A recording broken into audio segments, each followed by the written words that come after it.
kids, Miss Kulkarni here. In this video, we will continue with thermochemistry and we will learn about phase changes and some calculations. So let's begin. So this is how a typical phase diagram looks like. Let's work on labeling the figure. That's your beginning substance, which is a solid, and you can see the particles packed nicely. Then the second one, particles a little bit loosely packed, that is liquid. And over here, particles are quite loose, so that will be gas. What do we have on x and y axis? X axis is the progress of the reaction, and on y axis we have energy. Now, the inclined portion over here is representing solid being heated. Same way, the second inclined portion is liquid being heated, and the third one is gas being heated. So what are those flats present in the figure?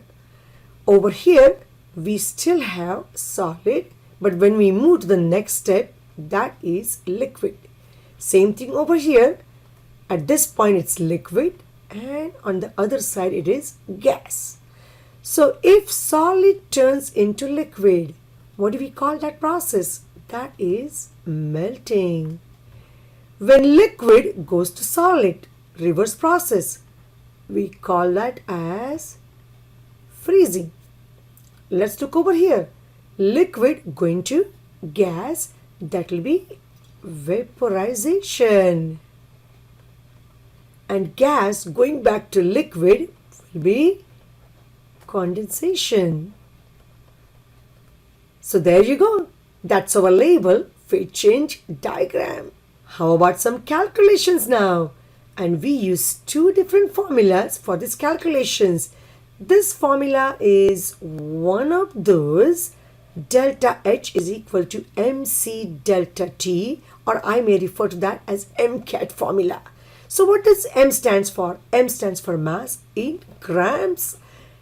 Cp is the specific heat capacity for each of the substance. And delta T is the change in temperature. It can be in degrees Kelvin or degrees Celsius. We use this formula whenever a substance is being heated without any phase change.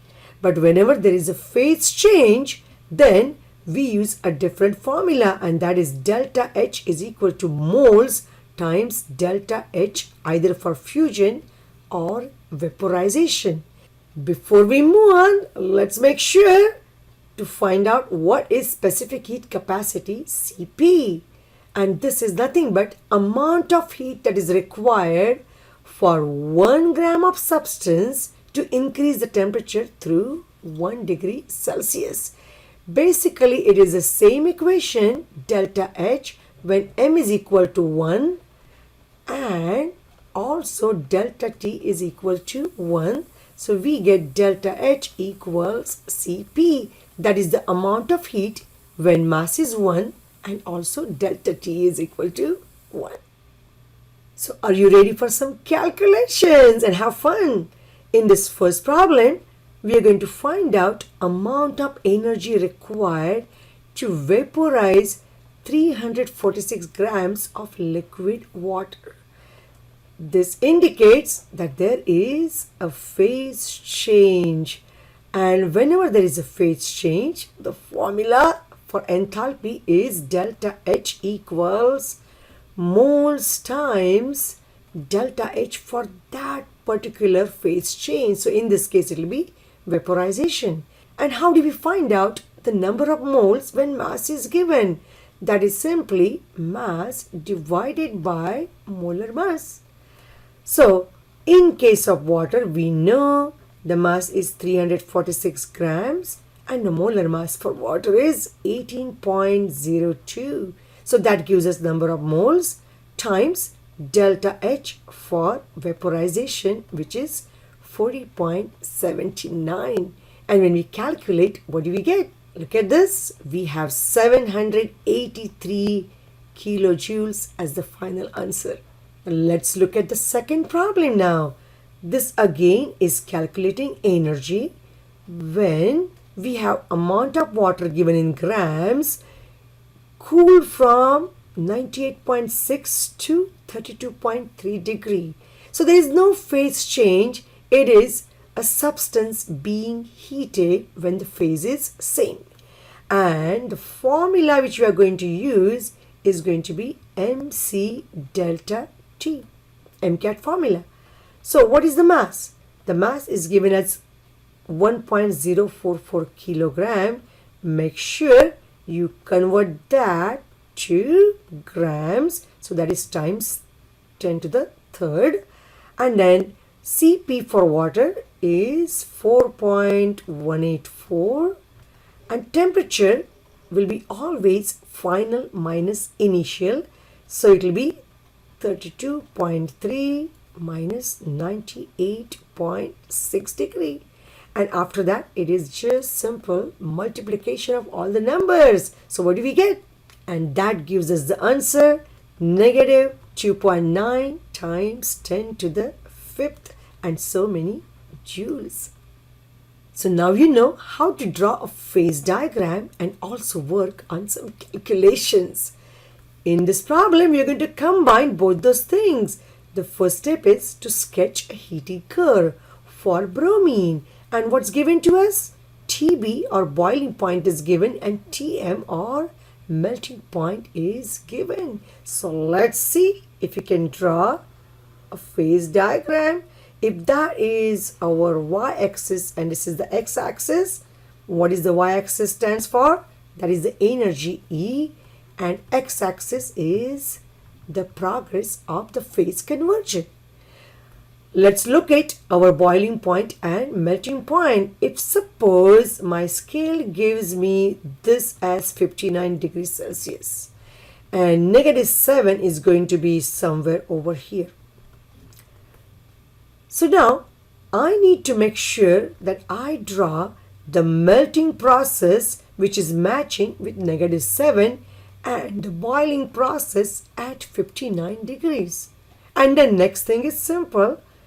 This will be an inclined line before, this will be afterwards, and this is the third step.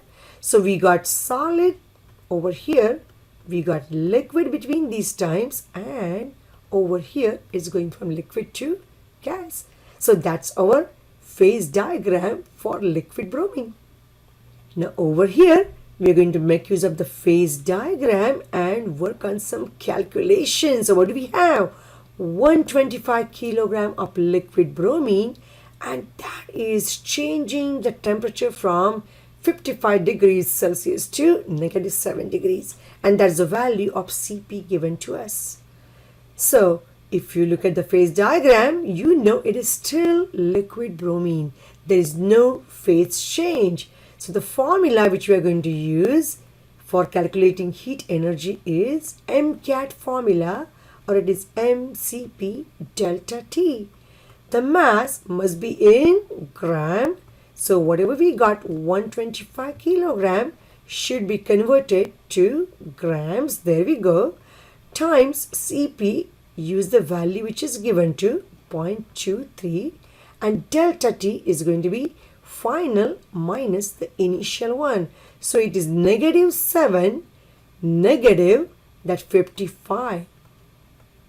And when we calculate all of that, the final answer comes out to be negative 1.78 times 10 to the 6 joules.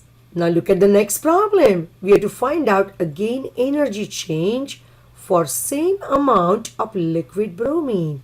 But now it is being frozen at -7 degree and there is delta H for fusion given. So which formula we are going to use? We are going to use moles times delta H for fusion. And how do we calculate the moles? For moles we need to get mass in grams divided by molar mass. The mass is 125 kilogram. Let's convert that to grams. and that divided by the molar mass for bromine, which is 159.81, and that times delta H for fusion, which is 1057. So when you simplify, the final answer comes out to be negative 8270 kilojoules. Now look at this. In this problem, our job is to calculate the total energy change when liquid bromine at 55 degrees is changed to solid bromine at -7 degree. So this goes through 2 steps. And in fact, we are going to make use of answers from A and B, because the first step is when bromine gets converted from 55 degrees to -7 degrees, still at liquid state. And second one is when bromine gets converted to solid. So let's add those two values and we get our final answer. So there you go. Those are the answers from part A and part B. And when we add, that is the final answer in joules. And if you want the answer in kilojoules, that's what we get. All right, let's work on one more problem. And this one is with copper. The mass is given for copper. The temperature difference is given to you.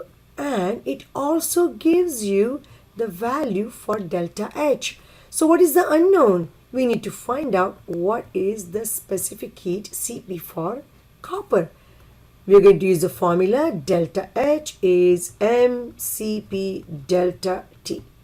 And Cp will be delta H divided by m times delta T if we rearrange that. So let's plug the values. This is what we get when we plug the values. And when we solve, what do we get? We get 0.387. And the units will be joules per gram per degrees Celsius. So I guess you guys enjoyed the video. I will see you again in next video. Until then, bye-bye.